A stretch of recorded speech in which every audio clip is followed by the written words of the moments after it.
Here is an interesting thing about declination, magnetic declination. It changes, it shifts. As you know, the magnetic North Pole is to the west of true north from this part of Massachusetts. However, it has shifted. Since many topographical maps are old, particularly since the government stopped printing them a few years ago, how can we update our true declination for accurate compass readings in the field? This is an aeronautical sectional chart. In Civil Air Patrol, you can find these very easily.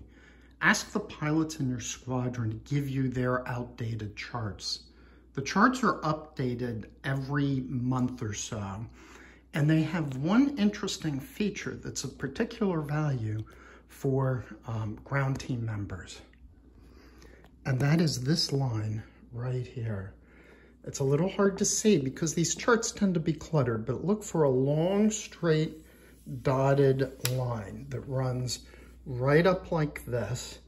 And if you look at what this line is labeled, it's 15 degrees W. That means 15 degrees west. That is the declination of a compass reading from true north. And this chart was updated just a couple of months ago. Again, your pilots will be able to give you charts that may be a month or two old, but that are probably much newer than the topographical chart maps that you carry in your pack. For Cape Cod, this suggests that the declination for where we are, which is on the other side of the chart, is about 15 degrees west. But here is an interesting thing to look at. This is a topographical chart from 10 years ago, which I saved. Here, notice that the declination line of 15 degrees west 10 years ago was significantly west of Boston. In fact, it ran right through Worcester. So when we did our field work in Holden, Massachusetts, you pretty much dialed in 15 degrees west into your compass and you were on the money.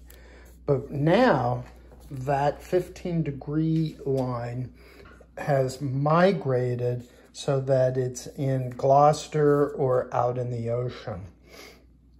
As a practical matter, 30 minutes of declination change won't make a huge difference to the accuracy of your ground navigation, but it's still good to know what the current readings are so you can set your compass properly. Also, aeronautical charts, sectional charts have the advantage of being able to fine-tune your declination reading on your compass for what part of the state you're in. If you're on Cape Cod, you want to set it for 15. If you're in central Massachusetts, probably around 14. If you're in eastern New York, you probably want to set it for about 13.